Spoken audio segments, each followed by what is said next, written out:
Hello everyone, so in this video I want to talk to you a little bit more about Trial of the Sekhemas. So which character would be the best to do against the Darkness runs, or just in general do Trial of Sekhemas runs?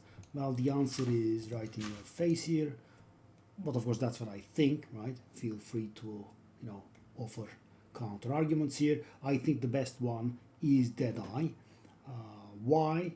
Because first of all, we do get movement speed from our ascendancies, right? Tailwind in the form of tailwind, which is beautiful, because the golden currency of Trial of the Sekhemas is movement speed. You want to move faster and faster. The character is very mobile, very agile, right? Very fast, and the movement speed helps you get done with escape trials faster. Again, with the blood trials, the chalice trials faster as well. Helps you dodge what's the name, the traps better, right? And with the bird, you are kind of immune to getting slowed down when you are using skills. Almost immune, I think. I think they changed it. Now it reduces the penalty by 80%. You also get a few from your passive tree. So basically there is almost no penalty for using skills, which you kind of have to do. So all in all, you would be very fast, right? But of course, these videos are always, valid for the time of recording, right? Next season, some crazy build might pop up, and something could be better. But right now, I would say at the end of patch 03, Rise of the Abyssal, Deadeye would be the best. The other builds out there, there are of course a lot of builds out there, right? There are the Cold Blood Mages, there is the lots of explosion invokers, Hollow Palm or something like that. There are the Crossbow Leeches, there is the life stacking ritualists. None of these would compare. They are a little bit slower. Ritualist, for example, plays with no resistances, then traps can actually be extremely dangerous, right? Even if you have tons and tons of life, without resistance, the honor will get blown away.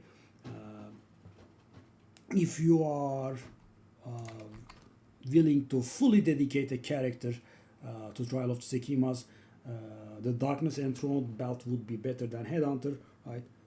You should be getting Darkness Enthroned belt with 2 sockets, and receives bonuses as if it were boots, and wood socket, the 5% movement thing is in here, and you would get 20-22%, whatever it is, depends on your corruption,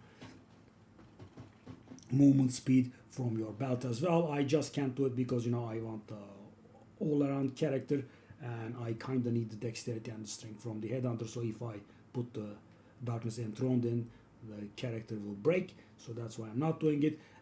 Bow with Onslaught is very nice. For example, the casters cannot really use this.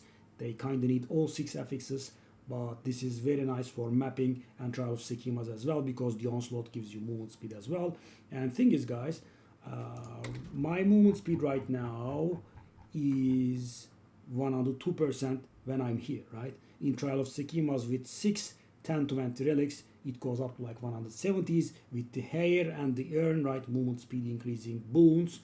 And with the procs, right? Headhunter steals something useful. Onslaught procs I have seen as high as 340% or something like that. Yeah, I'm not exaggerating. Insane, right? You can barely control the character actually.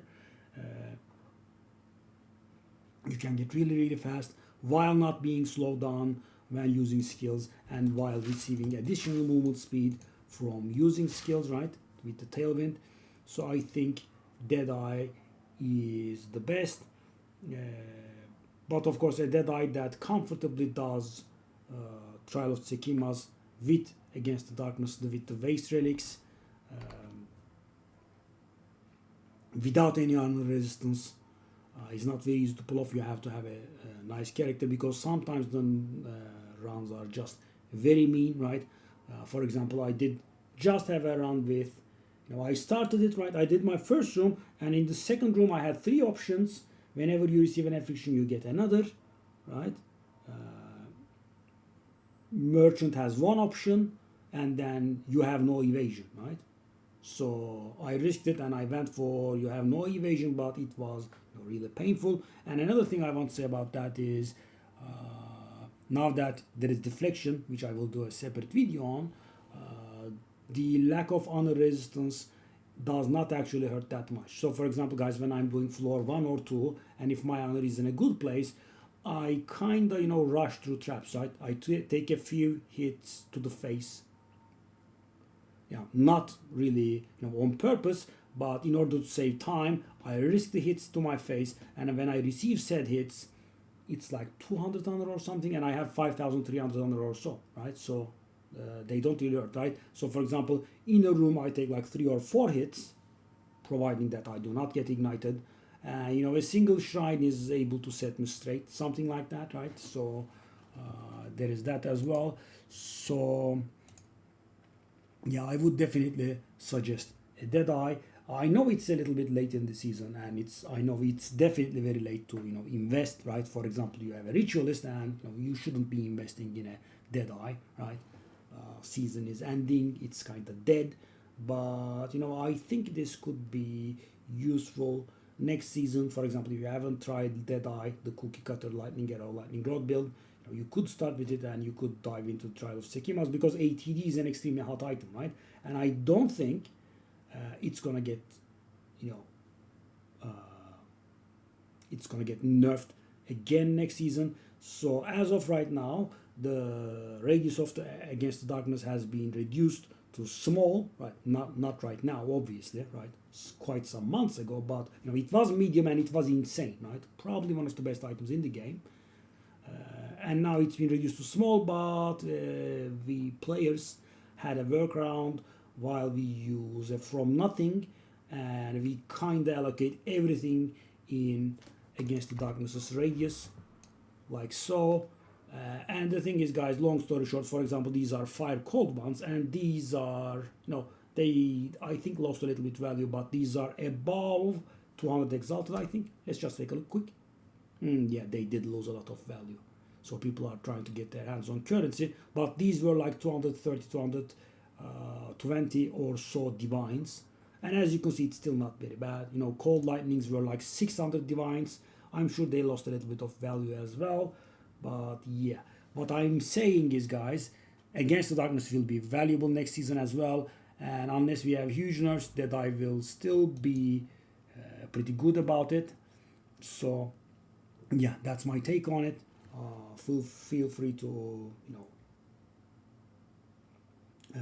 have any counter arguments, right? This character could do it better. Let's argue. So because I have not first-handed played the other powerful builds, right?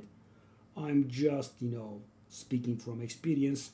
I have a friend who has an invoker. I have a friend who has the ritualist. I have a friend who has the crossbow lich, right? And they do not compare, right? They are slower. The ritualist can die rather, and the others are just slower. As I said, because we get movement speed from our ascendancy, we get more movement speed from the bird, and we do not get slowed down when we use skills. These add up to Deadeye just being faster overall, and I will see you in the next video. Bye bye. By the way, guys, this is the new mic, right? I have been meaning to talk about this. So I know that the sound has always been a little bit too low, right? With the new mic, hopefully it's a little bit better. Please let me know what you think, and I'll see you in the other video. Bye bye.